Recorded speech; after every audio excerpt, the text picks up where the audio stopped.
Welcome to civil वाला channel पर आपका स्वागत है। यहाँ पर मैंने घटनासार की सीरीज स्टार्ट की थी जिसके टोटल 7 पार्ट आ चुके हैं और 7वें पार्ट में हमने जाना था अंतर्राष्ट्रीय करंट अफेयर के बारे में। तो उसका कुछ पार्ट बाकी रह गया था, तो इस 8th पार्ट में हम बाकी के अंतर्राष्ट्रीय करंट अफेयर को डिस्कस करेंगे। तो स्टार्ट करते हैं आज का पहला करंट अफेयर। बायोफार्मास्यूटिकल अलायंस का गठन किया गया है। तो बायोफार्मास्यूटिकल अलायंस किस किस के बीच बनी है? भारत के बीच, संयुक्त राज्य अमेरिका, दक्षिण कोरिया, जापान और यूरोपियन संघ, मतलब India, USA, south Korea, Japan और यूरोपियन संघ के बीच में क्या बनी है? बायोफार्मास्यूटिकल अलायंस बनी है। अब ये कब बनी थी? तो देखिए, बायो इंटरनेशनल कन्वेंशन 2024 हुआ। कहाँ पर? सैन डियागो, यूएसए के एक शहर सैन डियागो में बायो इंटरनेशनल कन्वेंशन हुआ। वहां पे किसका गठन किया गया? बायो फार्मास्यूटिकल अलायंस का गठन किया गया। ठीक है, आपको एक कंट्री के नाम भी याद रखने हैं और ये मीटिंग कहाँ पे हुई थी? सैन डियागो में, ये आपको याद रखना है। आगे चलते हैं। अब देखिए, बायो फार्मास्यूटिकल्स क्या होता है? तो बेसिकली बायो फार्मास्यूटिकल्स की जो दवाएं होती हैं वो बायोटेक्नोलॉजी से बनती हैं। किससे? जैव प्रौद्योगिकी से बनती हैं। इसमें क्या होता है? हमारे शरीर के अंगों का, ऊतकों का, कोशिकाओं का या पशुओं के द्रवों का, इन सब का उपयोग करके बायो फार्मास्यूटिकल्स मेडिसिन्स बनाई जाती हैं और बायोटेक्नोलॉजी का यूज़ किया जाता है। अब ऐसा क्यों किया जा रहा है? क्योंकि जब कोविड महामारी आई थी तो क्या पाया गया कि दवाओं की शॉर्टेज हो गई, पहला। दूसरा, जो दवाओं की में कमी आई थी। अब कमी क्यों आई थी? क्योंकि जो दवाएं बनती थी उसके लिए जो कच्चा माल आता था वो कुछ कंट्री में ही उसका उत्पादन केंद्रित था, मतलब कुछ कंट्री में ही उसका प्रोडक्शन होता था। तो कोविड-19 महामारी में क्या हुआ था? लॉकडाउन लग गया था, इधर उधर मूवमेंट बंद हो गया था, तो इसलिए दवाओं की संख्या में कमी आ गई थी, दवाओं का प्रोडक्शन नहीं हो रहा था। तो ऐसा फ्यूचर में ना हो, इसकी पुनरावृत्ति को रोकने के लिए बायो फार्मास्यूटिकल अलायंस बनाई गई है। और इसमें बात की गई है कि जो दवा आपूर्ति श्रृंखला है, मतलब सप्लाई चेन है, उसको रेजिलियंस बनाना है और उसमें डाइवर्सिटी लेके आनी है। यहाँ विविधता का मतलब क्या है कि कई कंट्री में दवाओं का प्रोडक्शन हो, जिससे कि अगर कोई प्रॉब्लम आती है फ्यूचर में तो उस चीज से निपटा जा सके। क्योंकि पहले एक जगह केंद्र था, अब केंद्रित था दवाओं का प्रोडक्शन, अब क्या किया जा रहा है? उसको डाइवर्सिफाइड करने की बात की जा रही है। ठीक है, और इसकी मीटिंग कहाँ पे हुई थी? सैन डियागो शहर में, ये आपको याद रखना है। क्लियर? अगले करंट अफेयर पे चलते हैं। 21st संग्रीला वार्ता। तो 21st संग्रीला वार्ता कहाँ पे हुई थी? सिंगापुर में हुई थी। अब संग्रीला क्या है? संग्रीला सिंगापुर में एक होटल है और उसी होटल के नाम पे संग्रीला वार्ता की जाती है। और संग्रीला होटल कहाँ पे? सिंगापुर में है। अब इस वार्ता में क्या बात की जाती है? जो एशिया पैसिफिक रीजन है, मतलब एशिया पैसिफिक का जो रीजन है, वहाँ पे सुरक्षा को लेके बहुत ज़्यादा चुनौतियाँ हैं, तो उन पर चर्चा की जाती है, विचार विमर्श किया जाता है और सॉल्यूशन निकाला जाता है। ठीक है, आगे देखते हैं। मैंने आपको बताया कि सिंगापुर सरकार के द्वारा इस अंतर्राष्ट्रीय संग्रीला डायलॉग को आयोजित किया जाता है और संग्रीला होटल में आयोजित किया जाता है, इसलिए इसको संग्रीला डायलॉग भी बोलते हैं। ठीक है, अगर कोई यहाँ पे कमेंट करके बता सकता है कि इंडिया में इसी की तर्ज पे, संग्रीला डायलॉग की तर्ज पे इंडिया में एक डायलॉग होता है, ठीक है, उसका नाम बताइए। चलिए आगे चलते हैं। कमेंट करके जरूर बताना है, जो भी क्वेश्चन मैं पूछूं वो आपको कमेंट करके जरूर बताना है। ठीक है, आगे चलते हैं। यहाँ पे कोशिश की जाती है कि सिक्योरिटी से रिलेटेड जो भी इश्यूज हैं उनका सॉल्यूशन निकाला जाए। ठीक है, और इम्पॉर्टेंट पॉइंट ये है कि इसकी मतलब संग्रीला डायलॉग को स्टार्ट करने का श्रेय किसको दिया जाता है? तो ब्रिटिश रणनीतिकार सर जॉन चिपमैन को, ये नाम पूछा जा सकता है, सर जॉन चिपमैन, आपको ये नाम याद रखना है। ठीक है, पहली बार संग्रीला डायलॉग कब आयोजित हुआ था? तो 2002 में आयोजित हुआ था, ये भी आपको याद रखना है, 2002 में आयोजित हुआ था। ठीक है, और ये 3 दिवसीय कार्यक्रम होता है, ये भी पूछा जा सकता है कितने दिन का कार्यक्रम होता है? 3 दिवसीय कार्यक्रम होता है। और इसमें दूसरे दिन का जो कार्यक्रम होता है वो इंपॉर्टेंट होता है सबसे ज्यादा, और उसका उद्घाटन किसके द्वारा किया जाता है? अमेरिका के रक्षा सचिव, मतलब यूएसए के डिफेंस सेक्रेटरी के द्वारा सेकेंड डे के कार्यक्रम का उद्घाटन किया जाता है। और इस समय कौन है? लॉयड ऑस्टिन, ये नाम याद रखना है, क्योंकि एक बार जब डिफेंस सेक्रेटरी इंडिया की विजिट पे आए थे तो पूछा गया था कि ये कहाँ के डिफेंस सेक्रेटरी हैं, तो वो यूएसए के डिफेंस सेक्रेटरी इंडिया की विजिट पे आए थे, ये पूछा गया था।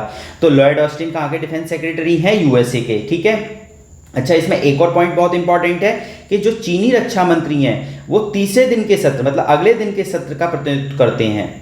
तो चीनी रक्षा मंत्री कौन है? Admiral Dong. एडमिरल डोंग, इनका नाम याद नहीं रखना, बस ये जानने के लिए, आपकी नॉलेज के लिए मैंने बताया है। अब देखिए इस वार्ता में कौन कौन शामिल हुआ? Indonesia, Maldives, France, south Korea और अन्य देश के रक्षा मंत्री शामिल हुए। ठीक है, यूक्रेन के राष्ट्रपति भी आए थे। यूक्रेन के राष्ट्रपति का नाम सबको पता है, व्लादिमीर जेलेंस्की। ठीक है, अच्छा इनके बारे में एक चीज और जान लीजिए, ये पहले कॉमेडियन हुआ करते थे। ये क्वेश्चन अगर पूछ ले कभी कि जो Vladimir Zelensky by profession prime minister राष्ट्रपति बनने से पहले कौन थे, तो ये कॉमेडियन हुआ करते थे। ठीक है, आगे चलते हैं।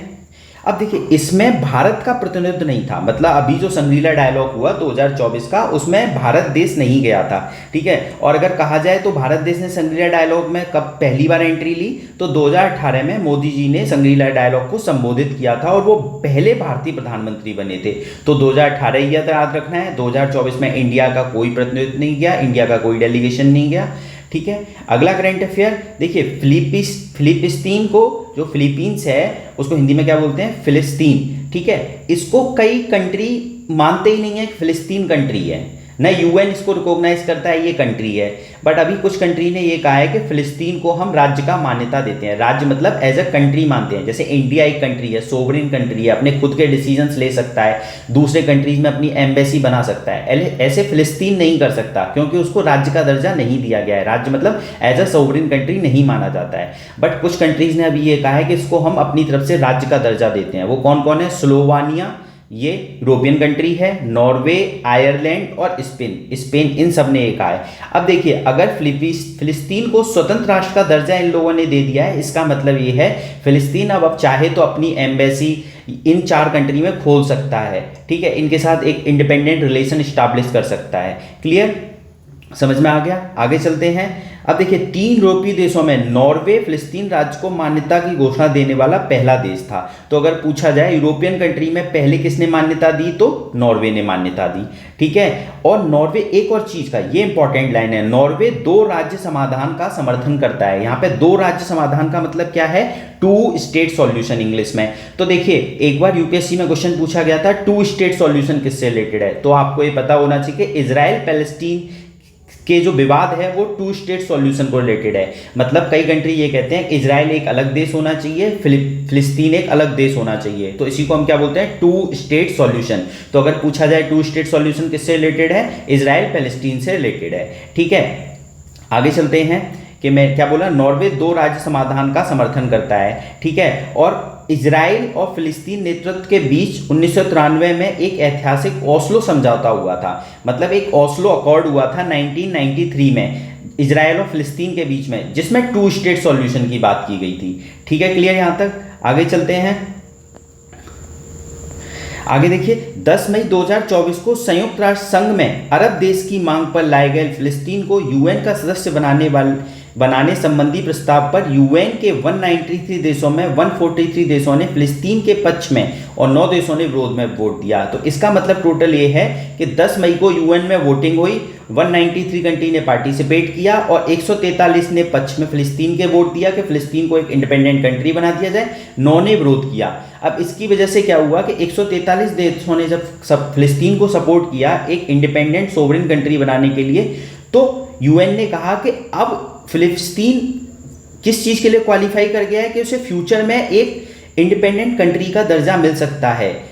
ठीक है, बट अभी दर्जा नहीं मिला है, मिल सकता है। इस वोटिंग से ये क्लियर हो गया है कि फिलिस्तीन को फ्यूचर में इंडिपेंडेंट कंट्री का दर्जा मिलेगा। आगे चलते हैं अगले करंट अफेयर पे। विश्व वन्यजीव अपराध रिपोर्ट, विश्व वन्यजीव अपराध रिपोर्ट कौन निकालता है? UNODC, united nation organised drug and crime. ठीक है, क्या रिपोर्ट का नाम है? World wild life crime report. UNODC निकालता है, इंपॉर्टेंट है। अगर आपके सामने मैं लिख दूं आईयूसीएन निकालता है क्या, तो नहीं, आईयूसीएन नहीं निकालता। डब्ल्यूडब्ल्यूएफ निकालता है क्या? वर्ल्ड वाइल्ड लाइफ फंड नहीं निकालता। कौन निकालता है? यूएनओडीसी। इंपॉर्टेंट है, रिपोर्ट भी पूछी जाती है अपने एग्जाम में। अच्छा, अब इस रिपोर्ट में क्या कहा गया है कि जो गैंडे हैं और देवदार के पेड़ हैं, इनका सबसे ज्यादा अवैध व्यापार होता है। किसका? गैंडों का और देवदार के वृक्षों का। अब इनका इलीगल स्मगलिंग क्यों होता है? लोगों के अपने पर्सनल बेनिफिट्स हैं, कुछ वेस्टेड इंटरेस्ट हैं, कुछ गैंडे की खाल को बेचते हैं, देवदार के पेड़ से मेडिसिन बनाई जा सकती हैं, तो इनके लिए इनका सबसे ज्यादा अवैध व्यापार होता है। ठीक है, इसके साथ ही साथ देखिए एक वर्ड लिखा हुआ है यूकेलिप्टस। इतना देखो, मैं यहाँ पे आपको जो करंट अफेयर पढ़ा रहा हूँ केवल इंपॉर्टेंट पॉइंट्स ही बता रहा हूँ। पूरा लाइन टू लाइन रीड करने का यहाँ पे मेरा उद्देश्य नहीं है, बट आपको ये बताना है कि इस बुक को कैसे पढ़ना है और क्या क्या पढ़ना है वो मैं आपको यहाँ बताऊंगा। अब देखिए, यूकेलिप्टस है, तो यूकेलिप्टस के जो ट्री होते हैं, जो आपने सुना होगा सफेदा वाले ट्री, ठीक है, इन ट्री को इकोलॉजिकल डिजास्टर बोला जाता है। यही क्वेश्चन यूपीपीसीएस ने शायद 1 या 2 साल पहले पूछा था कि किस ट्री को इकोलॉजिकल डिजास्टर बोला जाता है, तो किसको बोला जाता है? यूकेलिप्टस को बोला जाता है। ठीक है, अब क्यों बोला जाता है? ये जमीन से इतना पानी खींच लेते, बहुत ज्यादा पानी खींचते हैं इनकी जड़ें, तो इसकी वजह से उस एरिया में और पेड़ पौधों को पानी नहीं मिल पाता, तो इसलिए इनको क्या बोला जाता है? Ecological disaster. याद रखना, यूकेलिप्टस के ट्री, इनको वैसे नॉर्मली लोकल भाषा में क्या जाना जाता है? सफेदा के पेड़। ठीक है, आगे चलते हैं। अब मैंने आपको अभी बताया था कि जैसे गेंडा है, गेंडा की खाल से या और भी चीज़ों से क्या हो सकता है? दवाइयाँ बन जाती हैं या और भी किस काम में आ सकते हैं, तो इसलिए इनकी इलीगल स्मगलिंग सबसे ज़्यादा होती है। तो अगर पूछा जाए सबसे ज़्यादा इलीगल स्मगलिंग किस जानवर की होती है world wild life crime report के अकॉर्डिंग, तो आप क्या टिक करोगे? गेंडा। और पेड़ की तो देवदार। ठीक है, आगे चलते हैं अगले करंट अफेयर पे। फोर्ब्स की 30 अंडर 30 एशिया सूची 2024 आई है। क्या? फोर्ब्स की एक सूची आई है 30 अंडर 30 एशिया सूची। इसमें 300 युवा एंटरप्रेन्योरशिप मतलब उद्यमियों की बात की गई है, नेताओं, मतलब जो ये सूची आई है इसमें कौन फर्स्ट है, कौन सेकंड है, कौन आगे है, इसके बारे में बात की गई है। उसमें नेताओं के बारे में है, एंटरप्रेन्योरशिप के बारे में है। ठीक है, अब भारत देश से टोटल 86 लोग शामिल हुए हैं इसमें। कितने? 86 लोग। 300 में से भारत देश के 86 लोग शामिल हुए हैं, और जिसमें इंपॉर्टेंट नाम कौन से? अक्षित बंसल है, राघव अरोड़ा है। ये कौन है? स्टैटिक इंडिया के सह संस्थापक हैं। ठीक है, दूसरा द डिस्पोजल कंपनी की संस्थापक भाग्यश्री जैन। तो ये 3 नाम याद रखनी है। ठीक है, कि फोर्ब्स की जो 30 अंडर 30 एशिया सूची आई है उसमें भारत के जो टॉप में कौन से 3 नाम है? तो अक्षित बंसल और राघव अरोड़ा का, इनकी कंपनी का नाम याद रखेंगे, स्टैटिक इंडिया, और दूसरा भाग्यश्री जैन डिस्पोजल कंपनी की संस्थापक हैं। ठीक है, यहाँ भी यही लिखा हुआ है। उद्योग निर्माण ऊर्जा में अक्षित बंसल राघव अरोड़ा, सामाजिक प्रभाव में भाग्यश्री जैन। अब एक और चीज ध्यान रखनी है, जो 21 देशों की सूची आई है उसमें टोटल 300 प्रविष्टियां शामिल हैं, तो भारत देश की सबसे ज्यादा प्रविष्टियां शामिल हैं, उसके बाद चीन और जापान की हैं। तो भारत की टोटल कितनी है? 86। उसमें भी टॉप में कौन है? ये अक्षित बंसल राघव अरोड़ा। ठीक है, आगे चलते हैं अगले करंट अफेयर पे। दुनिया के 50 सबसे अमीर शहरों की सूची आई है 2024 में। सबसे 50 शहर अमीर कौन से हैं? तो क्या रिपोर्ट है? World wealthiest report. World wealthiest report ये कौन निकालता है? हेनले एंड पार्टनर्स और न्यू वर्ल्ड वेल्थ, ये दोनों मिलकर निकालते हैं, बट आपको ये नाम याद नहीं रखना है, बस इतना याद रखना है वर्ल्ड वेल्थियस्ट रिपोर्ट की एक सूची आई है और 50 धनी शहरों के बारे में उसमें बात की गई है। तो सबसे ज्यादा धनी शहर कौन सा है? तो सबसे ज्यादा धनी शहर है आपका न्यूयॉर्क शहर। मतलब सबसे ज्यादा वेल्थियस्ट सिटी किसको माना जाता है? न्यूयॉर्क को माना जाता है। ठीक है, इसके साथ ही साथ आपको यह भी पता होना चाहिए कि धनी व्यक्ति किस किस को बोला जाता है। तो सबसे धनी व्यक्ति को हाई नेटवर्थ इंडिविजुअल बोला जाता है, जिसकी मतलब जिसके पास 1 मिलियन अमेरिकी डॉलर हो और वो निवेश योग्य संपत्ति हो। यहाँ पे तरल निवेश योग्य संपत्ति का मतलब ये है कि लिक्विड फॉर्म में हो। मतलब आज अगर मुझे पैसे की जरूरत है और मेरे पास गोल्ड रखा हुआ है और कैश रखा हुआ है, तो सबसे ज्यादा लिक्विड क्या होगा? कैश लिक्विड होगा, क्योंकि इमीडिएटली काम में आ जाएगा। तो कैश की तरलता ज्यादा है गोल्ड के कंपैरिजन में। ठीक है, तो 1 मिलियन अमेरिकी डॉलर की संपत्ति है अगर किसी के पास, तो वो हाई नेटवर्थ इंडिविजुअल में आएगा। ठीक है, और तरल संपत्ति होनी चाहिए। ठीक है, अगला सेंटी करोड़पति कौन होंगे? जिनके पास 100 मिलियन की है। ठीक है, अरबपतियों में 1000 मिलियन की बात होती है। तो ये डेटा आपको याद होना चाहिए, कई बार एग्जाम में पूछ लेता है। आगे चलते हैं, सबसे ज्यादा धनी शहर कौन सा है? न्यूयॉर्क शहर है, सबको पता है, यूएसए का। ठीक है, अगर मैं बात करूं तो इंडिया में सबसे ज्यादा धनी शहर कौन सा है? तो मुंबई आता है। ठीक है, मुंबई को 24वां नंबर दिया गया है, ये याद रखना है आपको। और अगर दिल्ली की बात करूं तो दिल्ली दूसरे नंबर पे सबसे धनी शहर है इंडिया का। तो इंडिया का सबसे धनी शहर कौन सा हो गया? मुंबई। और दूसरे नंबर पे इंडिया का सबसे धनी शहर कौन सा हो गया? दिल्ली हो गया। दिल्ली को एक्चुअली में वैसे 37वें स्थान पर रखा गया है। ठीक है, बट इंडिया का दूसरा सबसे धनी शहर है। क्लियर यहां तक? आगे चलते हैं अगले करंट अफेयर पे। तो देखिए, आपको ये टॉप तीन याद रखें। जब भी कोई भी इंडेक्स पढ़ो तो कोशिश करो कि टॉप 3 याद रखो। टॉप 3 आप याद रखोगे तो एग्जाम में मतलब कई बार पूछ लेता है कि कौन से 3 शहर सबसे धनी है। तो न्यूयॉर्क शहर, बे एरिया शहर कहाँ का है? यूएसए का है। और टोक्यो शहर कहाँ का है? जापान का है। क्लियर यहाँ तक? आगे चलते हैं, वेरी वेरी इंपॉर्टेंट, इसको रट लेना, भूलना नहीं है। नाटो में टोटल कितने सदस्य हैं? पहला फैक्ट 32 हैं। अभी रिसेंटली कौन सा जुड़ा है? स्वीडन जुड़ा है। कौन से नंबर का है? स्वीडन 32वें नंबर का है। तो 31वें नंबर का कौन है? फिनलैंड है। 3 फैक्ट बताएं, नाटो में टोटल सदस्य कितने हैं? 32 हैं। 31वें नंबर पे कौन जुड़ा था? फिनलैंड जुड़ा था। 32वें नंबर पे कौन जुड़ा है? स्वीडन जुड़ा है। अब आपसे मैं पूछता हूं नाटो की full form, NATO Atlantic treaty organisation, ठीक है, यूएसए लेड एक ऑर्गेनाइजेशन है और इसका हेडक्वार्टर आपको कमेंट करके बताना है। देखिए अगर कमेंट करके बताओगे तभी फायदा होगा, अदरवाइज क्या एक बार सुन लोगे एग्जाम में आ गया फिर सही होने के चांसेस कम हो जाते हैं। खुद से भी थोड़ा बहुत सर्च करिए, ठीक है। आगे चलते हैं।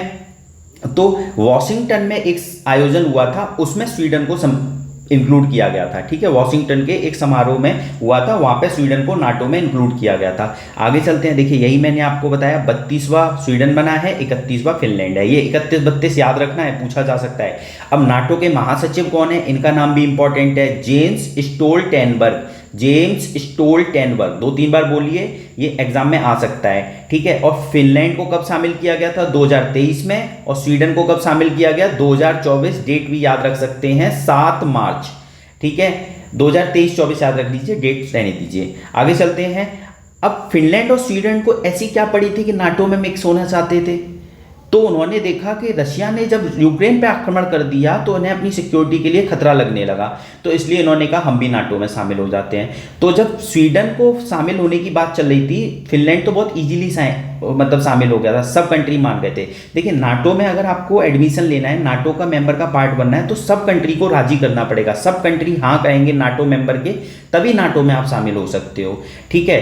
अब फिनलैंड के लिए तो इतना कलेश नहीं हुआ था, बट स्वीडन के लिए टर्की मना कर रहा था कि नहीं स्वीडन को शामिल नहीं करना है। धीरे धीरे टर्की को मना लिया गया और स्वीडन को शामिल कर लिया गया। तो आपको यहाँ पे इंपॉर्टेंट पॉइंट ये याद रखना है कि अगर नाटो में किसी कंट्री को शामिल होना है तो नाटो के जितने मेंबर हैं उन सबको हाँ करनी पड़ेगी, ठीक है। इसलिए कहा जाता है कि नाटो कलेक्टिव डिफेंस के अप्रोच पे काम करता है। कलेक्टिव डिफेंस का मतलब यहाँ पे क्या होता है कि अगर नाटो के 32 कंट्री में किसी भी एक कंट्री पे अगर अटैक कर दिया किसी ने, तो नाटो के सारे कंट्री मिलके उस कंट्री पे अटैक करेंगे जिसने नाटो के किसी कंट्री पे अटैक किया है, ठीक है। आगे चलते हैं। तो नाटो में टोटल से आपको 32 याद हो गए, इंपॉर्टेंट है इसलिए यहाँ पे टाइम लिया था। जो इंपॉर्टेंट करंट अफेयर है वो आपको मैं अच्छे से डिटेल में बताऊंगा, और जहाँ पे केवल याद करना है वो आपको याद करते हुए चलूंगा, ठीक है। विश्व का सबसे गहरा ज्ञात ब्लू होल, तो अभी सबसे ब्लू होल मिला है, सबसे गहरा। अब कहाँ मिला है? समुद्र में मिला है सबसे गहरा ब्लू होल। उसका नाम क्या है? तामजा ब्लू होल। तामजा ब्लू होल कहाँ पे मिला है? ये मैक्सिको की चेतुमल खाड़ी में। मैक्सिको की कौन सी? चेतुमल खाड़ी में, मतलब मैक्सिको में चेतुमल बे है मैक्सिको के पास, वहां पे क्या मिला है? तामजा ब्लू होल। और ये युक्टान चैनल के पास है। ये तीनों फैक्ट याद रखते हैं, युक्टान चैनल के पास है, चेतुमल बे में है, और ब्लू होल का नाम क्या है? तामजा ब्लू होल है, मैक्सिको के पास मिला है और सबसे गहरा है।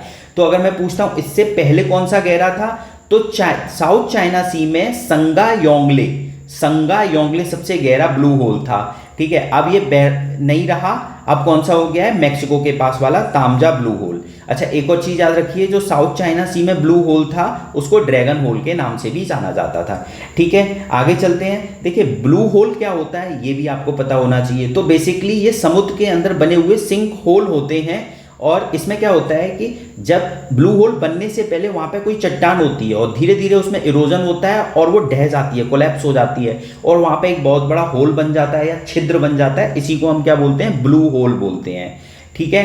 अगले करंट अफेयर पे चलते हैं। प्रधानमंत्री जी भूटान यात्रा पे गए, कब? मार्च में गए। ये आपको डेट कई बार याद रखनी होती है, हमारे मोदी जी कहीं जाते हैं और अगर एग्जाम नजदीक होता है तो हमें डेट भी याद रखनी चाहिए। अच्छा मार्च के आसपास गए थे, ठीक है, भूटान की यात्रा पे। और भूटान की कैपिटल क्या है? थिम्पू कैपिटल है, ठीक है। और इंडिया और भूटान के बीच में 5 वर्षों के लिए ये एग्रीमेंट हुआ कि भारत 10,000 करोड़ की सहायता प्रदान करेगा, क्लियर। और कई समझौतों पर साइन हुए, जैसे एनर्जी के क्षेत्र में हुआ, अंतरिक्ष के क्षेत्र में कई समझौतों पर साइन हुए। अब मोदी जी को एक अवार्ड भी दिया गया, order of the Druk Gyalpo. Order of the Druk Gyalpo award दिया गया मोदी जी को। भूटान का एक सर्वोच्च नागरिक सम्मान है, ठीक है, याद रखना है, क्योंकि मोदी जी को कई सारे सर्वोच्च सम्मान मिले हुए हैं कंट्रियों के द्वारा, तो उन सब के नाम आपको पता होने चाहिए। तो अभी रिसेंटली भूटान के द्वारा कौन से मंथ में? मार्च मंथ में दिया गया, ठीक है, क्योंकि मार्च में ही विजिट किया था, तो ये आपको याद रखना है। अब आपसे एक चीज मैं पूछता हूँ, गलेपू सिटी, GALEPHU, ये बहुत न्यूज़ में है। अब ये कहाँ पर है, तो देखिए गलेपू सिटी भूटान में है और फॉरेस्ट के आसपास का एरिया है। यहाँ पे भूटान इंडिया से ये कह रहा है कि आप हमारे यहाँ पे स्मार्ट सिटी डेवलप करो। तो गलेपू सिटी भूटान में है, इंडिया के पास ऑफर आया है स्मार्ट सिटी डेवलप करने का, ये आपको याद रखना है। अगले करंट अफेयर पर चलते हैं। वर्ल्ड हैप्पीनेस इंडेक्स 2024 कौन निकालता है? संयुक्त राष्ट्र सतत विकास समाधान नेटवर्क, मतलब सस्टेनेबल सॉल्यूशन डेवलपमेंट नेटवर्क के द्वारा वर्ल्ड हैप्पीनेस इंडेक्स निकाली जाती है। इसमें पहला कंट्री कौन है? फर्स्ट सबसे ज़्यादा खुश फिनलैंड है। और सबसे एशियाई देशों में सबसे दुखी कंट्री कौन है? अफगानिस्तान है। अपने प्यारे भारत देश की रैंक 126 है, बहुत बेकार रैंक है, खुश नहीं रहता भारत इस रिपोर्ट के अनुसार है।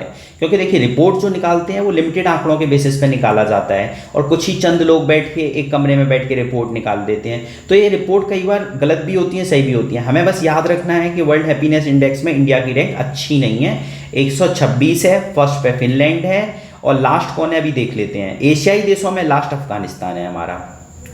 ठीक है, इस मामले में अगर मैं बात करता हूं कि खुशहाली के मामले में पड़ोसी देश चीन, नेपाल, पाकिस्तान, यहां तक कि म्यांमार की स्थिति हमसे अच्छी है। तो हमारे जो पड़ोसी देश हैं, चीन हो गया, नेपाल हो गया, इवन पाकिस्तान और म्यांमार, ये हमसे ज़्यादा खुश हैं इस रिपोर्ट के अकॉर्डिंग। तो भारत की रैंक कितनी बताई? 126, भूलना नहीं है। ठीक है, अब फर्स्ट रैंक देखो टेबल में याद करते हैं, फिनलैंड की है। और अगर सबसे नीचे के देशों की रैंक भी हमें याद करनी चाहिए तो सबसे बेकार रैंक किसकी है? अफगानिस्तान की है। किसकी है? अफगानिस्तान की है। ठीक है, भारत देश की 126 रैंक है जो आपको याद हो गई है। अब ये भारत देश के पड़ोसियों के बारे में रैंक है, नहीं याद रखनी, बस भारत की रैंक 126 याद रखनी है हैप्पीनेस में। अब ये इंपॉर्टेंट है, ये जो हैप्पीनेस इंडेक्स निकाला जाता है 6 मानकों पर निकाला जाता है। 6 मानकों का मतलब क्या है? 6 इंडिकेटर हैं इसके कि पर व्यक्ति जीडीपी कितनी है, सामाजिक समर्थन मतलब सोशल सपोर्ट कितना है, स्वस्थ जीवन प्रत्याशा हेल्दी लाइफ एक्सपेक्टेंसी कितनी है, लिबर्टी कितनी है, उदारता, जीवन विकल्प बनाने की स्वतंत्रता मतलब लाइफ में अपॉर्चुनिटीज कितनी है हमारे पास, क्या फ्रीडम है हमारे पास कि नहीं, भ्रष्टाचार की पर धारणा, करप्शन पे लोगों का क्या परसेप्शन है, उसके बेसिस पे हैप्पीनेस इंडेक्स निकाला जाता है। ठीक है, हैप्पीनेस इंडेक्स कौन निकालता है? सस्टेनेबल सॉल्यूशन डेवलपमेंट नेटवर्क निकालता है, ये भी याद रखना है। क्लियर यहां तक? अगले करंट अफेयर पे चलते हैं। ताइवान के नए राष्ट्रपति बने, क्या नाम है? लाई चिंग। ठीक है, ऐसे याद रख लीजिए, ताइवान के राष्ट्रपति क्या खा रहे हैं? लाई खा रहे हैं। लाई आपको पता होगा, चावल की जो गोल गोल सी ऐसी ऐसी होती है उसको लाई बोलते हैं। ठीक है, लोग बेलपुड़ी भी बोलते हैं उसे, बेलपुड़ी बना के खाते हैं। तो ताइवान के राष्ट्रपति क्या खा रहे हैं? लाई खा रहे हैं, तो लाई चिंग राष्ट्रपति बने हैं।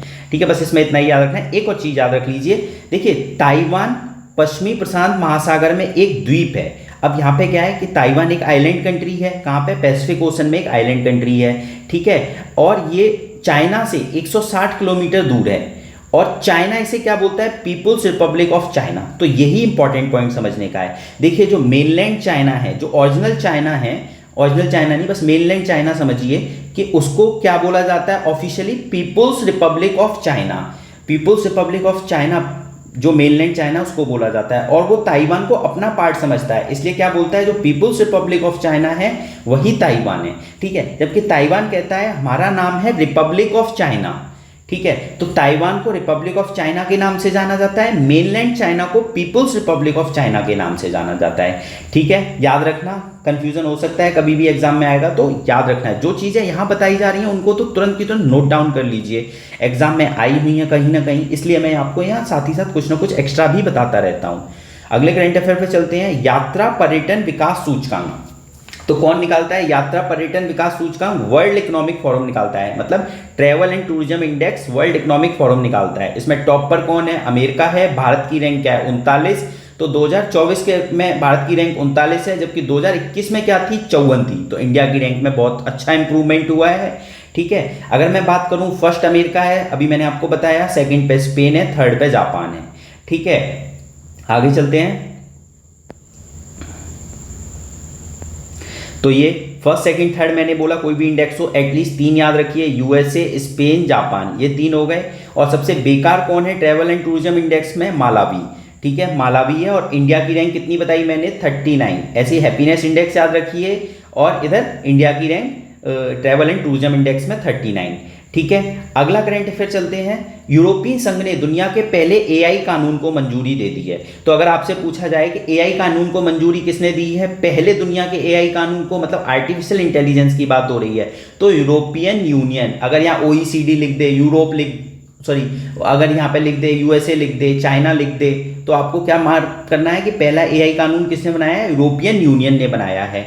ठीक है, और इस पर कब से मतलब इसको मंजूरी दी गई, इस एक्ट को 15 जून को मंजूरी दी गई। अब इससे क्या होगा, देखिए एआई को लेके बहुत ज़्यादा मतलब डर भी लगा रहता है, ठीक है, और बहुत ज़्यादा उसमें अपॉर्चुनिटीज़ भी हैं। तो उसमें हमें एआई को रेगुलेट करना है हमको, और एआई के यूज़ में हमें ट्रांसपेरेंसी लेके आनी है, पारदर्शिता लेके आनी है, जवाबदेही सुनिश्चित करनी है। मतलब जो एआई को यूज़ कर रहा है उनकी अकाउंटेबिलिटी को सेट करना है, एआई में इनोवेशन को प्रमोट करना है। तो इसलिए यूरोपियन यूनियन क्या लेके आया है, आर्टिफिशियल इंटेलिजेंस का कानून लेकर आया है। ठीक है, इतना आपको याद रखना है बस। अगले करंट अफेयर पर चलते हैं। डेंगू के नए टीके TAK 003 को WHO ने मंजूरी दे दी। तो सबसे पहला पॉइंट क्या याद रखोगे, TAK 003 क्या है, एक डेंगू का नया टीका है।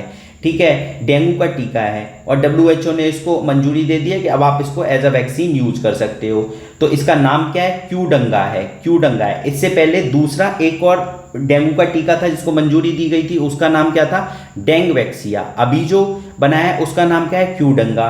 ठीक है, इसको बनाया किसने है, टाकेडा कंपनी ने बनाया है, टाकेडा कंपनी ने TAK 003 या क्यूडेंगा डेंगू की वैक्सीन बनाई है।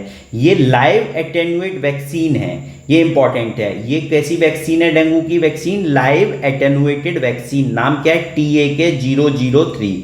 ठीक है, इसमें 2 खुराक दी जाएंगी और डेंगू के जो 4 प्रकार का डेंगू होता है उनसे इसको सुरक्षा मिलेगी। जिसको भी डेंगू हो जाएगा वो चारों प्रकार के डेंगू से इसको सुरक्षा मिलेगी। अब इसमें एज याद रखनी है, 6 से 16 वर्ष की आयु के लोगों को दिया जाएगा और 2 बार इसका टीका लगेगा। टीका मतलब वैक्सीनेशन की बात कर रहा हूँ, 2 बार वैक्सीन इंजेक्शन लगेगा बेसिकली। ठीक है, और दो जो टीका लगेंगे उनके बीच में 3 महीने का अंतर होगा। तो क्या याद रखना है, 6 से 16, 3 महीने का अंतर, 2 खुराक दी जाएंगी, चारों प्रकार के डेंगू से बचा के रखेगा। लाइव एटेन्युएटेड वैक्सीन है ये। ठीक है, और किसने बनाई है, टाकेडा ने बनाई है, टाकेडा ने। अगला, यूरोप द्वारा 10 वर्षीय ब्लू रेजिडेंस वीजा का शुभारंभ किया गया। तो अगर पूछा जाए 10 वर्षीय ब्लू रेजिडेंस वीजा का शुभारंभ किसने किया, यूएई ने किया। यूएई ने, ऑप्शन बहुत इजीली सऊदी अरेबिया बना देगा और इजराइल बना देगा, कतर बना देगा, बहरीन बना देगा, तो नहीं, 10 वर्षीय ब्लू रेजिडेंस वीजा किसने दिया, यूएई ने दिया। अब किन लोगों को ये वीजा दिया जाएगा, जिन्होंने अच्छा काम किया हुआ, किसके फील्ड में, एनवायरमेंट के फील्ड में। ठीक है, उन लोगों को ये 10 वर्षीय ब्लू रेजिडेंस वीजा दिया जाएगा। याद रखना 10 साल के लिए दिया जा रहा है। ठीक है, इसके साथ ही साथ आपको क्या याद रखना है कि यूएई की सरकार ने 2023-24 को ईयर ऑफ सस्टेनेबिलिटी घोषित किया है। तो अगर पूछ लिया जाए किस देश की सरकार ने ईयर ऑफ सस्टेनेबिलिटी 2023-24 को घोषित किया है, तो यूएई ने। ठीक है, अब देखिए जो 10 साल का ब्लू वीजा है उसमें मैंने आपको बताया जिन लोगों ने अच्छा काम किया हुआ एनवायरमेंट के क्षेत्र में, ओशन को प्रोटेक्ट करने में, एयर क्वालिटी को इंप्रूव करने में, इनोवेशन को प्रमोट करने में, उन सबको क्या दिया जाएगा, 10 साल का ब्लू रेजिडेंस वीजा यूएई के द्वारा। भूलना नहीं है, यूएई के द्वारा। ठीक है, अगला करंट अफेयर, महिलाओं के विरुद्ध हिंसा से निपटने के लिए ईयू का पहला कानून। तो अभी हमने ऊपर क्या पढ़ा कि ईयू का पहला कानून एआई को रेगुलेट करने के लिए आया। अब ईयू का पहला कानून फिर वुमेन से रिलेटेड जो भी वायलेंस होता है उससे लड़ने के लिए ईयू मतलब यूरोपियन यूनियन ने अपना पहला कानून बना दिया है। तो वुमेन से रिलेटेड जो भी क्राइम होते हैं उनको कंट्रोल करने के लिए यूरोपियन यूनियन ने पहला कानून बनाया है, याद रखना। ठीक है, चाहे ऑनलाइन वायलेंस हो, साइबर बुलिंग हो या और भी कुछ भी चीज़ें हो, वुमेन से रिलेटेड जो भी वायलेंस हो रहा हो उन सबको रेगुलेट किया जाएगा। ठीक है, और ये कहा है यूरोपियन यूनियन ने कि जो हमने जो वुमेन के वायलेंस से रिलेटेड जो लॉ पास किया है, तो यूरोप के जितने भी 27 कंट्री हैं इन सब ने सहमति भर दी है। तो कहा है कि अपने यहाँ नेशनल लॉ बनाओ वुमेन की वायलेंस से रिलेटेड, जिससे वुमेन के साथ वायलेंस कम से कम हो या बिल्कुल ना हो। और अगर कोई वायलेंस में पकड़ा जाता है तो 1 से 5 साल की उसे सजा भी होगी। ठीक है, अगले करंट अफेयर पे चलते हैं। विश्व प्रवासन रिपोर्ट। तो विश्व प्रवासन रिपोर्ट मतलब वर्ल्ड माइग्रेशन रिपोर्ट कौन निकालता है, IOM निकालता है। इंपॉर्टेंट है, इंटरनेशनल ऑर्गेनाइजेशन फॉर माइग्रेशन। ठीक है, ये पूछा भी गया है मुझे जहां तक याद है। वर्ल्ड माइग्रेशन रिपोर्ट कौन निकालता है, IOM, भूलना नहीं है, रटो अभी की अभी, इंटरनेशनल ऑर्गेनाइजेशन फॉर माइग्रेशन। ठीक है, अब चलते हैं आगे। इस रिपोर्ट में ये कहा गया है कि 2022 में सबसे ज्यादा प्रेषण प्राप्त किया भारत देश ने। कितना? 111 बिलियन डॉलर। यहाँ पे प्रेषण को इंग्लिश में क्या बोलते हैं? रेमिटांसेज बोलते हैं। तो 2022 में सबसे ज्यादा प्रेषण भारत देश ने प्राप्त किया। ठीक है, आगे इस रिपोर्ट में कहा गया है कि इंटरनेशनल जो माइग्रेंट हैं भारत के, जो बाहर काम करते हैं भारत से बाहर काम करते हैं, वो टोटल 1.8 करोड़ हैं। और सबसे ज्यादा कहाँ पे हैं? यूएई में। यूएई आजकल बहुत न्यूज में है, तो यूएई से क्वेश्चन आना चाहिए।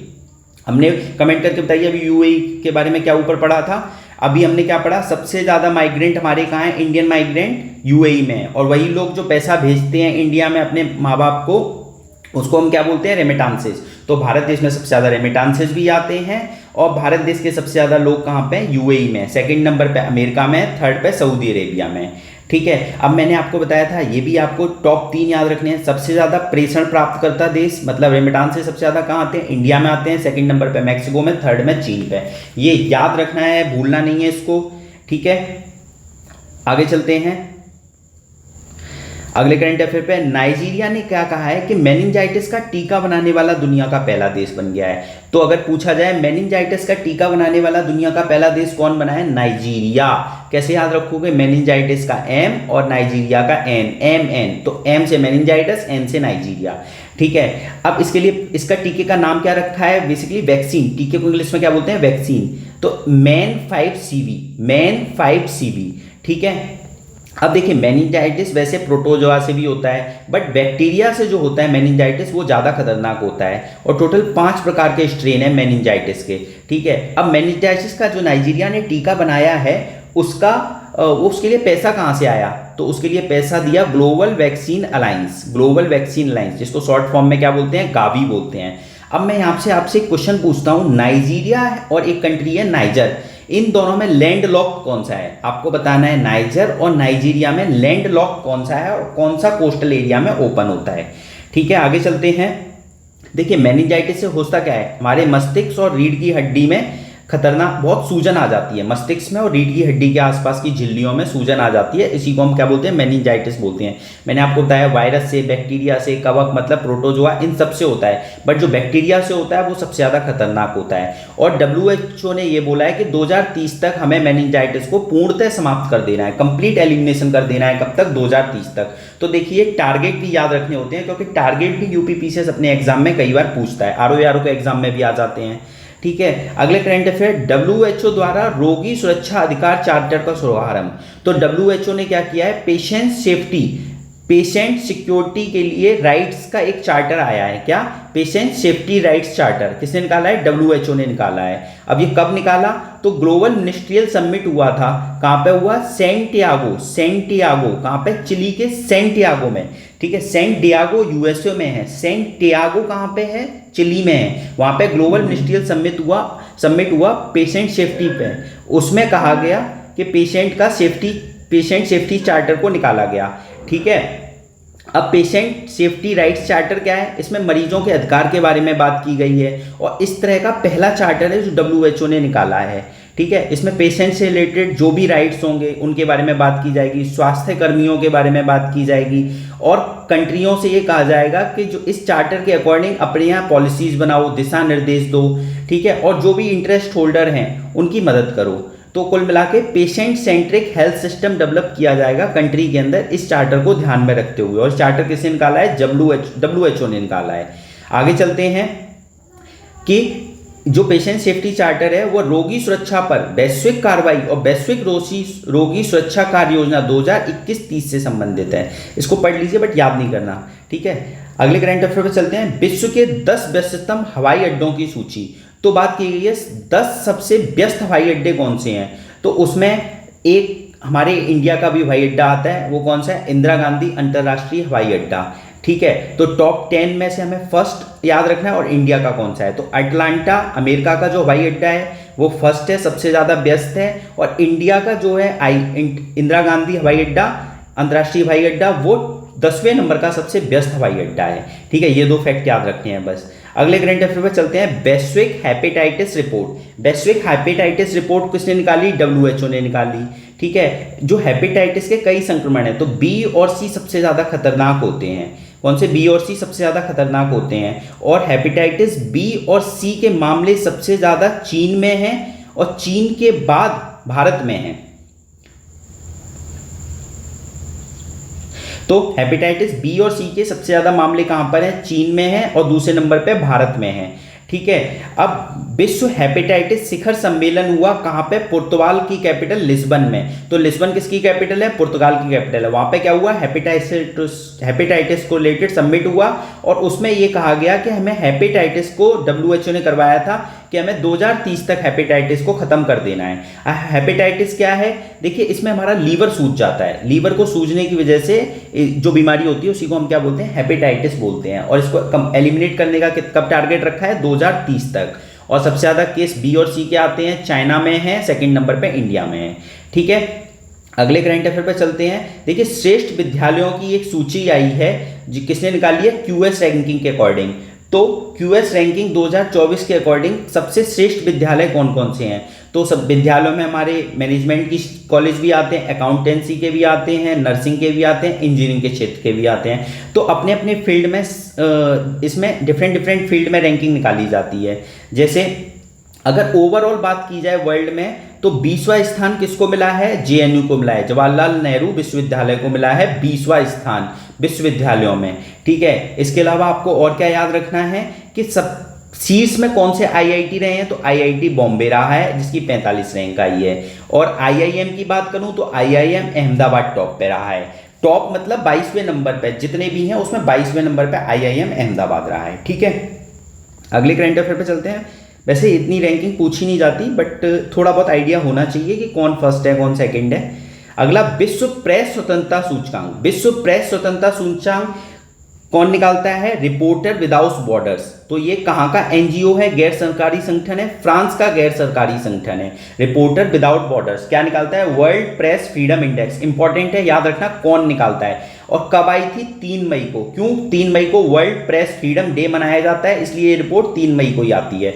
ठीक है, इसमें हमारे भारत देश की रैंक क्या है? 159। बहुत बेकार रैंक है, मतलब हमारे यहाँ अति गंभीर स्थिति है। फ्रीडम मतलब बहुत कर्टेल की जाती है। इंटरनेट शटडाउन में इंडिया टॉप है, सबसे ज़्यादा इंटरनेट शटडाउन होते हैं, तो फ्रीडम बहुत कर्टेल की जाती है। अगर मैंने जो घटनासार की पिछली वीडियो 7 पार्ट बनाए हैं, उसमें किसी एक पार्ट में मैंने आपको बताया था कि इंटरनेट शटडाउन की वजह से बेरोजगारी बढ़ती है, अनएम्प्लॉयमेंट बढ़ता है। क्यों?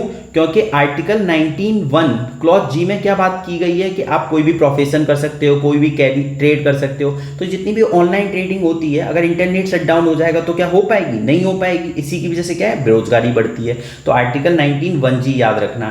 ठीक है, ऐसे मेंस में हम इंटरलिंक करके कई बार यूज करते हैं। आगे चलते हैं, तो प्रेस स्वतंत्रता सूचकांक में भारत की रैंक कितनी है? 159 है। ठीक है, आगे चलते हैं। अगर मैं बात करूं 2021 में कितनी थी? 142 थी। इसका मतलब अब और गिर गई है, 142 से 159। तो ये बहुत बुरी स्थिति है इसमें इंडिया की। और अगर पूछा जाए सबसे नीचे खराब स्थिति किसकी है? अफगानिस्तान, सीरिया और एशिया की। यहाँ पे तो बिल्कुल भी फ्रीडम है ही नहीं है, अफगानिस्तान में, सीरिया में और एशिया में। और सबसे टॉप पे कौन है? नॉर्वे है। सेकंड पे डेनमार्क, स्वीडन। तो फर्स्ट इसमें याद रख लीजिए कि फ्रीडम के मामले में सबसे ज़्यादा कहाँ पे है? नॉर्वे में। कैसे याद रखोगे? नॉर्वे कह रहा है मुझे नहीं चाहिए फ्रीडम, नहीं चाहिए फ्रीडम, नहीं का नहीं उठा लिया और फ्रीडम। तो फर्स्ट पे कौन है? नॉर्वे है। ठीक है, और सबसे लास्ट में कौन है? इरिशिया है। सबसे लास्ट में कौन है? इरिशिया है। तो लास्ट के इरिशिया याद रख लीजिए, अफगानिस्तान एक याद रख लीजिए। ठीक है, अगले करंट है। भारत की रैंक मैंने आपको बताई थी 159। भारत की रैंक तो आपको याद करनी है, फर्स्ट याद रखना है और भारत की रैंक याद रखनी है। ठीक है, अच्छा यहाँ पे देखिए, इरिशिया एक कंट्री है। इरिशिया कंट्री कहाँ पे पता है आपको? ये है आपका अफ्रीका में।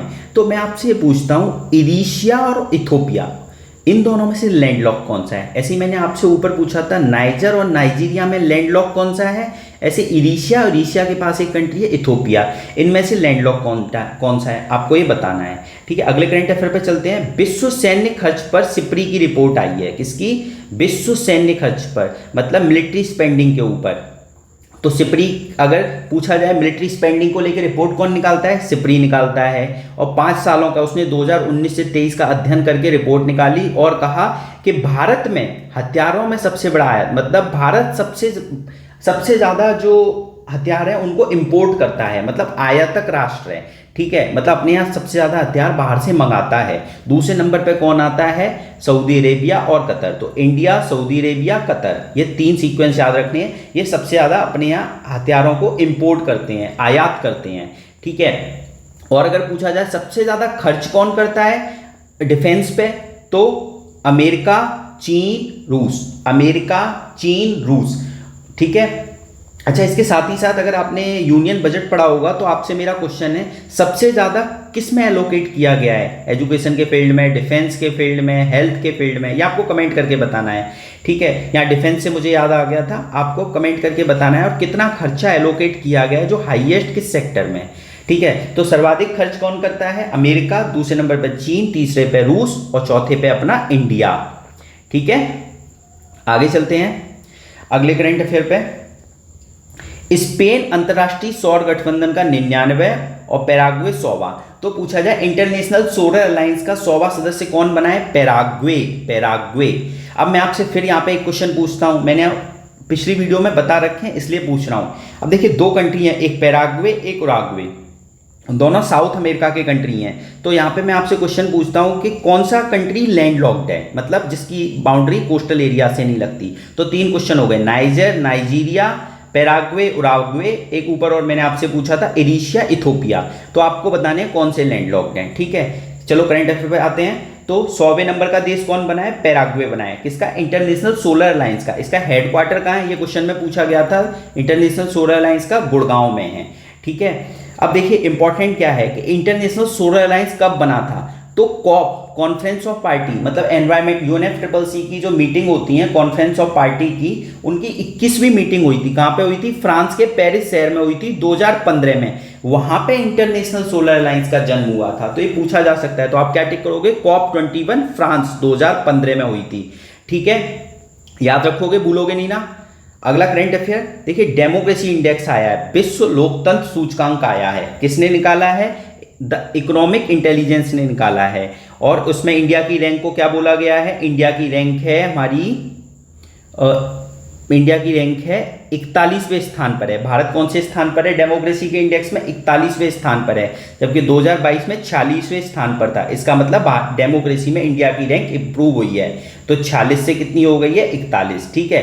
अगर मैं बात करूं, जो रिपोर्ट आती है उसमें कहा गया है कि कुछ कंट्री तो पूर्ण लोकतंत्र हैं, कुछ खामियों वाले लोकतंत्र हैं, कुछ तानाशाही हैं, कुछ हाइब्रिड हैं। तो भारत किस में आता है? आगे देखते हैं क्या। भारत खामियों वाले लोकतंत्र में आता है। किसमें? भारत खामियों वाले लोकतंत्र में आता है।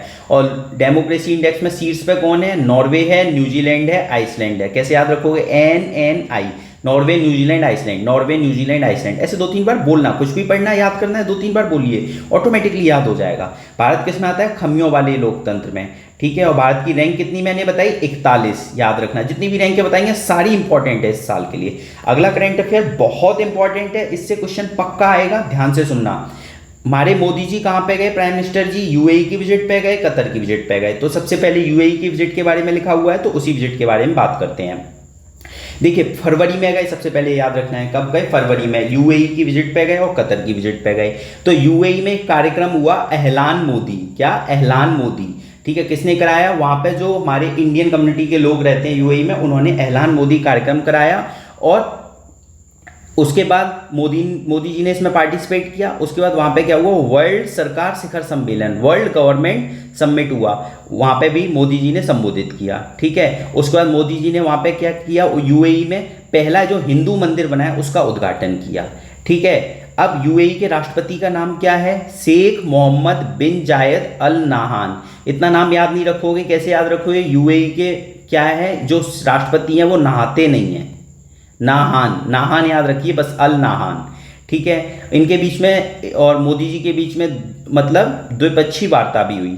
आगे चलते हैं। अब जब द्विपक्षीय वार्ता हुई तो कुछ एग्रीमेंट हुए होंगे। डिजिटल पेमेंट प्लेटफॉर्म को लेके एग्रीमेंट हुआ। यहाँ पे इंपॉर्टेंट पॉइंट निकल के आता है कि इंडिया का जो रुपे कार्ड है और यूएई का जो जयवान कार्ड है, तो याद रखना जयवान कार्ड किसका है? यूएई का है। तो इनको जोड़ने के लिए समझौता हुआ। तो जयवान कार्ड किसका है? आ सकता है एग्जाम में, यूएई का है, ठीक है। अगला आगे, इंडिया और यूएई के बीच में बाइलेटरल इन्वेस्टमेंट ट्रीटी हुई। इससे क्या होगा कि इंडिया में अरबों डॉलर का निवेश आएगा। तो इसलिए इंडिया ने बायलैटरल इन्वेस्टमेंट ट्रीटी किसके साथ साइन की, यूएई के साथ साइन की। ठीक है, अगर यहाँ पे बात करूं भारत और यूएई के बीच में जो बायलैटरल ट्रेड होता है वो 100 अरब डॉलर के आसपास है। तो देखो कितना बड़ा ट्रेड है, तो इसलिए यूएई हमारे लिए इंपॉर्टेंट है। अगर ट्रेड के मामले में यूएई तीसरे नंबर पे आता है, इंडिया के साथ ट्रेड के मामले में यूएई तीसरे नंबर पे आता है, और इन्वेस्टमेंट के मामले में इंडिया में तीसरे नंबर पे यूएई सातवें नंबर पे सबसे ज़्यादा बड़ा इन्वेस्टमेंट है करता है। तो इसलिए देखिए यूएई के साथ हमारे बहुत अच्छे रिलेशन हैं, क्योंकि ट्रेड जिसके साथ ट्रेड के रिलेशंस अच्छे होते हैं उसके साथ ऑटोमेटिकली रिलेशंस अच्छे हो जाते हैं, एक्सेप्ट चाइना। चाइना इसका एक्सेप्शन है। ठीक है, आगे चलते हैं कि देखिए जो इंडिया की गेल गैस कंपनी है, गैस कंपनी गेल है, और यूएई की कंपनी है एडीएनओसी, इनके बीच में एलएनजी को लेके करार हुआ कि अब ये 10 साल तक इंडिया में एलएनजी को एक्सपोर्ट करेंगे यूएई वाले। कंपनी क्या है, एडीएनओसी। ठीक है, इसके साथ ही साथ मैंने अभी आपको बताया ही था कि जो यूएई में मंदिर है, हिंदू मंदिर पहला, उसका उद्घाटन भी किया। क्या नाम है उसका, बाप्स मतलब स्वामी नारायण संस्था का अक्षर पुरुषोत्तम मंदिर है। ठीक है, अक्षर पुरुषोत्तम मंदिर, तो आपको ये नाम भी याद रखना है। आगे चलते हैं, देखिए किसी भी मुस्लिम देश में ये पहला हिंदू मंदिर है। ठीक है, और इससे हमें क्या पता लगता है कि सहिष्णुता की मिसाल है, मतलब इससे दिखता है कि वर्ल्ड में टॉलरेंस बढ़ रहा है। क्लियर। अब ये मंदिर किसके पास है, अल रहवा एक जगह है यूएई दुबई के पास, वहां पे ये मंदिर बनाया गया है। और टोटल कितने रुपए लगे हैं, ये बहुत इंपॉर्टेंट है, 700 करोड़ रुपए लगे हैं। इसमें कितने पिलर हैं ये भी आपको पता होना चाहिए, 402 पिलर हैं। ठीक है, 402 पिलर हैं। और देखिए यूएई के 7 अमीरत हैं, मतलब यूएई 7 छोटे छोटे रीजन से मिलकर बना है। जो 7 रीजन है उनको क्या बोलते हैं, अमीरात बोलते हैं। ठीक है, तो इस मंदिर में 7 शिखर हैं, और ये एक बार दोबारा बोलता हूं, संयुक्त अरब अमीरात के 7 अमीरातों का प्रतिनिधित्व करने वाले 7 शिखर, ऊंटों की नक्काशी और राष्ट्रीय पक्षी बाज अबू धाबी में बने पहले हिंदू मंदिर में मेजबान देश की झलक को प्रस्तुत करते हैं। तो आप बस ये समझिए जो मंदिर बनाए हैं उसमें संयुक्त अरब अमीरात के जो 7 रीजन हैं जिनको लेके यूएई बनाए उनकी झलक दिखती है, वहाँ के राष्ट्रीय पक्षी बाज की झलक दिखती है, ऊँटों की नक्काशी की झलक दिखती है बाप्स वाले मंदिर में, जिसका उद्घाटन मोदी जी ने किया। ठीक है, अब उस मंदिर में 7 शिखर हैं। ये 7 शिखर महत्वपूर्ण देवी देवताओं को समर्पित हैं, जैसे कि एक भगवान कृष्ण को है, भगवान शिव को है, भगवान जगन्नाथ को है, भगवान अयप्पा को है। आपको याद नहीं रखा, बट इतना याद रखना है कि यूएई 7 रीजन से मिलके बना है, उसके लिए 7 शिखर हैं, और ये 7 शिखर 7 भगवान को समर्पित हैं। ठीक है, आगे इस मंदिर में 2 गुंबद हैं, और जिससे कि हमें दिखता है पीस और टॉलरेंस बढ़ रहा है। तो 2 गुंबद हैं मंदिर में, 7 पिलर हैं, और 700 करोड़ का बना है। इतना डेटा याद रखोगे। साथ ही साथ इस मंदिर के दोनों किनारों पर क्या है, गंगा यमुना का पवित्र जल बहता है। ये कहाँ से, इंडिया से भर भर के बड़े बड़े कंटेनरों में ले जाया गया था यूएई। ये मैं सब यूएई के बारे में ही बात कर रहा हूँ। ठीक है, ये चीज़ ध्यान रखनी है कि इस मंदिर में किसी भी मेटल का उपयोग नहीं किया गया, किसी भी धातु का उपयोग नहीं किया गया। इसकी नींव भरने के लिए फ्लाई ऐश का यूज किया गया। फ्लाई ऐश क्या है, जब हम कोयले को जलाते हैं तो जो राख बचती है उसे फ्लाई ऐश बोलते हैं। ये भी क्वेश्चन पूछा गया है कि फ्लाई ऐश क्या है, तो इस फ्लाई ऐश का कहाँ यूज किया गया, इस मंदिर की नींव भरने में। ठीक है, और ये खाड़ी देश का सबसे बड़ा मंदिर है, मतलब गल्फ रीजन का सबसे बड़ा हिंदू मंदिर है। और कितने फीट ऊंचा है, 108 फुट। तो 3-4 डेटा याद हो गए। 700 करोड़ का बना है, 7 शिखर हैं, 2 गुंबद हैं, 108 फुट। ऐसे करके जो आंकड़े हैं उनको एक जगह लिखिए, 2 बार 3 बार बोलिए, आपको याद हो जाएंगे। ठीक है, अगला करंट अफेयर। तो देखिए अभी अगला नहीं, कतर की यात्रा की भी तो बात कर लें। हमने यूएई की यात्रा की बात कर ली है, अब कतर की बात करते हैं। तो कतर में एक दिन के लिए 15 फरवरी को गए, फरवरी में गए थे। वहाँ जब यूएई की विजिट खत्म हुई तो कतर चले गए मोदी जी। और कतर के अमीर का नाम क्या है, शेख तमीम बिन अहमद अल थानी। तो ऐसे याद रखिए, कतर, चूहा कुछ चीज को कतर रहा है, उसको हमने कहाँ भेज दिया, थाने में भेज दिया, जेल में बंद कर दिया, ऐसे याद रखिए। तो कतर के अमीर का नाम क्या है, अल थानी। ठीक है, आगे चलते हैं। कतर सरकार, अभी रिसेंटली देखिए क्या हुआ था कि हमारे नौसेना के 8 जवानों को कतर ने अरेस्ट कर लिया था। तो मोदी जी ने अपनी डिप्लोमेटिक स्किल के थ्रू उनको उन जवानों, एक बार दोबारा बोलता हूँ कि कतर ने भारतीय नौसेना के 8 जवानों को अरेस्ट कर लिया था, और वहाँ के कोर्ट ने उनको मृत्यु सजा सुनाई थी, मृत्युदंड दिया था। तो मोदी जी ने अपनी डिप्लोमेटिक स्किल का यूज करके उनकी सजा को माफ करा दिया था, ये आपको पता होना चाहिए। तो अगर क्वेश्चन ये पूछा जाए जो भारतीय नौसेना के 8 कर्मियों को किस कंट्री ने रिहा किया था, तो कतर ने रिहा किया था। ठीक है, रिवर्स इंजीनियरिंग बहुत जरूरी है इसमें। आगे चलते हैं। कतर में टोटल 8 लाख भारतीय इंडियन रहते हैं, तो इसलिए कतर के साथ हमने गैस को लेके कई सारे एग्रीमेंट किए हैं। एनएलजी को, एलपीजी को, एलएनजी को लेके इतने सारे एग्रीमेंट किए हैं, ये हमें याद रखने हैं। ठीक है, इसमें एक फैक्ट याद रखिए कि अगर भारत पूरी दुनिया से तरल प्राकृतिक गैस का जितना भी आयात करता है 48% अकेले कतर से करता है, तो भारत में जितनी भी एलएनजी आती है, लिक्विडिफाइड नेचुरल गैस, वो 48% कहाँ से आती है? कतर से आती है। तो कतर भी हमारे लिए बहुत इंपॉर्टेंट है। आगे चलते हैं। अब यूएई के बारे में द्वारा लिखा हुआ है। यूएई के जो राष्ट्रपति हैं शेख मोहम्मद बिन रशीद मखदूम, ठीक है, ने पीएम मोदी को एक किताब भेंट की, माई स्टोरी। तो पूछा जाए माई स्टोरी बुक किसकी है, तो यूएई के राष्ट्रपति की है, शेख मोहम्मद बिन राशिद अल मखदूम। याद रखना, माई स्टोरी मखदूम की है। मखदूम कौन है? यूएई के राष्ट्रपति हैं। क्लियर। अगला current affair, world government summit. World government 2024 summit 2024 में हुआ। कहाँ पे हुआ? दुबई में हुआ। इसमें एआई से रिलेटेड बात की गई और इंडिया को गवर्नमेंट टेक पुरस्कार मिला। क्यों? क्योंकि भारतीय सेवा में इंडिया का बहुत अच्छा, जो इंडियन सर्विसेज है, मतलब इंडिया जो अपनी कंट्री में सर्विसेज प्रोवाइड करता है, उसमें एआई का बहुत अच्छे से यूज किया गया, इसलिए उसके लिए क्या मिला? इंडिया को गवर्नमेंट टेक पुरस्कार मिला। और जो ministry of road and transport है, वो एक पोर्टल का यूज करती है, आई रास्ते, जिससे रोड सेफ्टी को इंश्योर किया जा सके, उसको भी रिकॉग्नाइज किया गया और इस समिट में उसका उल्लेख किया गया। ठीक है, तो आई रास्ते किससे रिलेटेड है? Ministry of road and transport से रिलेटेड है। क्लियर। अगले करंट अफेयर चलते हैं। भारत के पर्थ में 7वां हिंद महासागर सम्मेलन। तो पर्थ में क्या हुआ? इंडियन ओशन समिट हुआ। पर्थ ऑस्ट्रेलिया का एक शहर है। आपको कमेंट करके बताना है ये पर्थ शहर ऑस्ट्रेलिया का इस साइड है कि इस साइड है, मतलब वेस्ट साइड है कि ईस्ट साइड है। और ये बता सकते हैं या कि इंडियन ओशन में ओपन होता है कि पैसिफिक ओशन में ओपन होता है। ठीक है, अब हम क्या बात कर रहे थे कि करंट अफेयर पे आते हैं कि इंडियन ओशन समिट 7वां कहाँ पे हुआ? पर्थ ऑस्ट्रेलिया में हुआ। ठीक है, इसमें श्रीलंका के राष्ट्रपति आए, ऑस्ट्रेलिया के विदेश मंत्री आए, सिंगापुर के विदेश मंत्री आए, भारत के विदेश मंत्री आए। ठीक है, भारत के विदेश मंत्री गए थे, ये याद रखना है इस समिट में। और कई सारे मीडिया कर्मी आए, नीति निर्माता आए, साइंटिस्ट आए, कॉर्पोरेट वर्ल्ड के लोग आए। ठीक है, और इसकी थीम क्या रखी गई? स्थिर और टिकाऊ हिंद महासागर की ओर। तो अगर पूछा जाए 7th Indian ocean summit, Indian ocean summit की थीम क्या रखी गई? स्थिर एंड टिकाऊ हिंद महासागर। और कौन से नंबर का समिट था? 7th नंबर का, याद रखना है। ठीक है, इसको 2016 में इंडियन ओशन समिट को स्टार्ट किया गया था। इंडिया के विदेश मंत्रालय की इंडिया फाउंडेशन के द्वारा इसका आयोजन किया जाता है 2016 से। ठीक है, अब इसमें क्या बात की जाती है कि हिंद महासागर मतलब इंडियन ओशन में सिक्योरिटी से रिलेटेड और इंडियन ओशन के रीजन का डेवलपमेंट करने के लिए विचार विमर्श किया जाता है और जो जो अपॉर्चुनिटीज हैं उनके बारे में बात की जाती है। आगे चलते हैं अगले करंट अफेयर पे। ट्रांसपेरेंसी इंटरनेशनल की भ्रष्टाचार धारणा सूचकांक। तो भ्रष्टाचार धारणा सूचकांक को इंग्लिश में क्या बोलते हैं? Corruption perception index. Corruption perception index कौन निकालता है? Transparency international. इसमें इंडिया की रैंक कितनी आई है? 93, जबकि 2022 में कितनी थी? 85। तो भारत कितने अंक पिछल गया?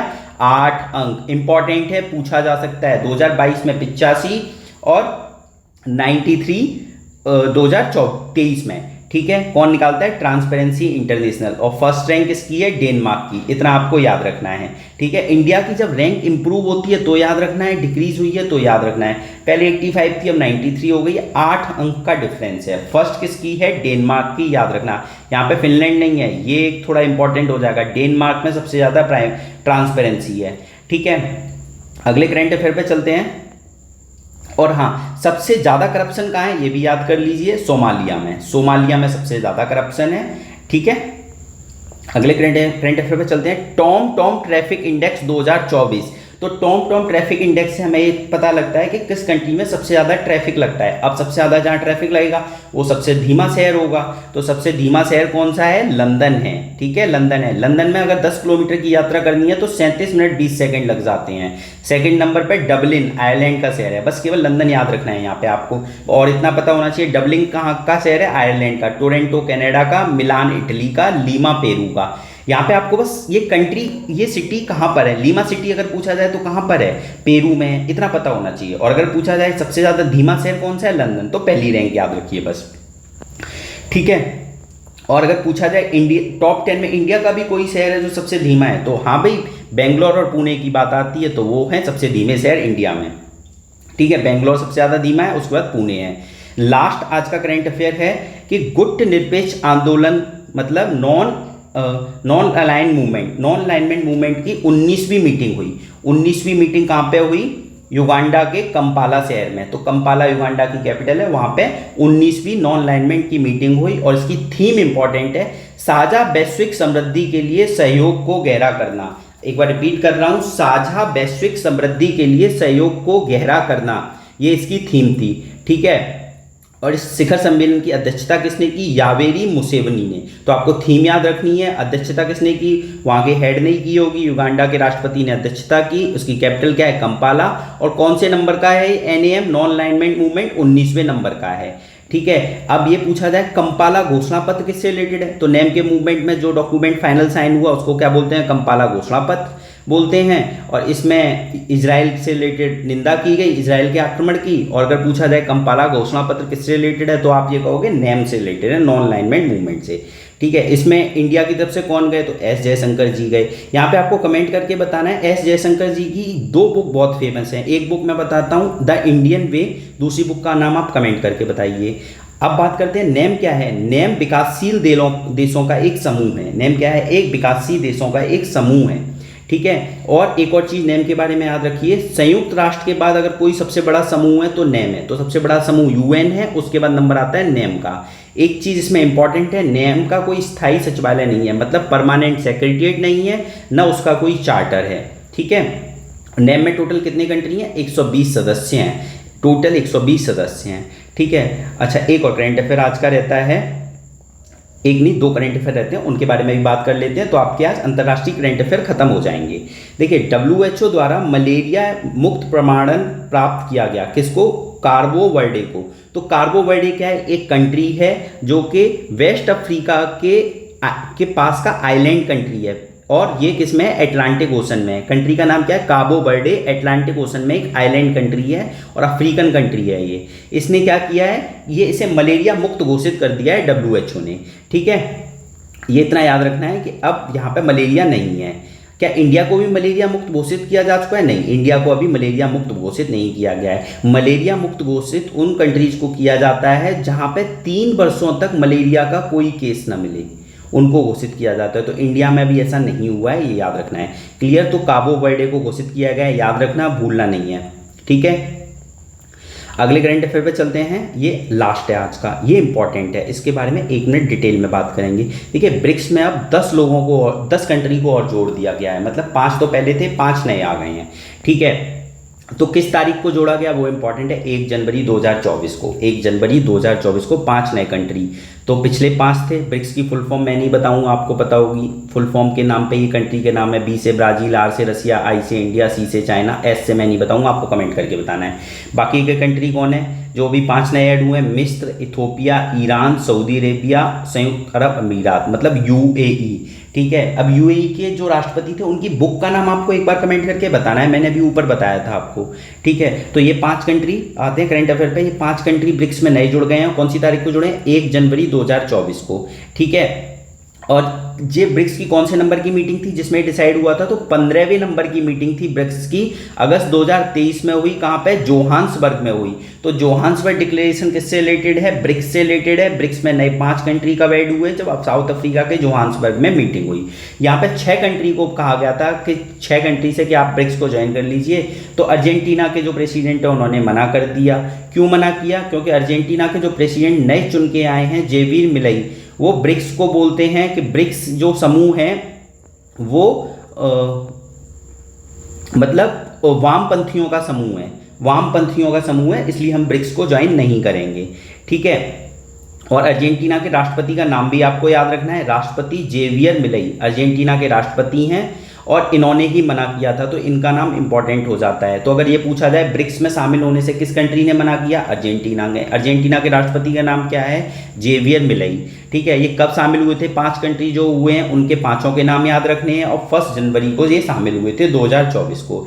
ठीक है। आगे चलते हैं, ब्रिक्स की स्थापना कब हुई थी, तो 2006 में हुई थी। ब्रिक्स की स्थापना 2006 में हुई थी। ठीक है ना। और उस समय 4 कंट्री थे, ब्राजील, रूस, भारत, चीन। तब इसे ब्रिक बोलते थे, BRIC।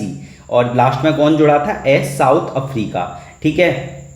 साउथ अफ्रीका सितंबर 2010 में जुड़ा था और इसका नाम क्या हो गया था, ब्रिक्स हो गया था। और अब अभी जो मीटिंग हुई है 15वीं जोहान्सबर्ग में हुई थी अगस्त 2023 में। अब 2024 की कहाँ पे होगी, रूस के कजान शहर में, और ये 16वें नंबर की मीटिंग होगी। उसकी थीम क्या रखी गई है, समान वैश्विक, अक्टूबर 2024 में होगी। थीम क्या है, समान वैश्विक विकास और सुरक्षा के लिए बहुपक्षवाद को मजबूत करना। ये थीम आप याद कर लेना, क्योंकि अक्टूबर में ही अपना पेपर है, अक्टूबर में ही ये मीटिंग है।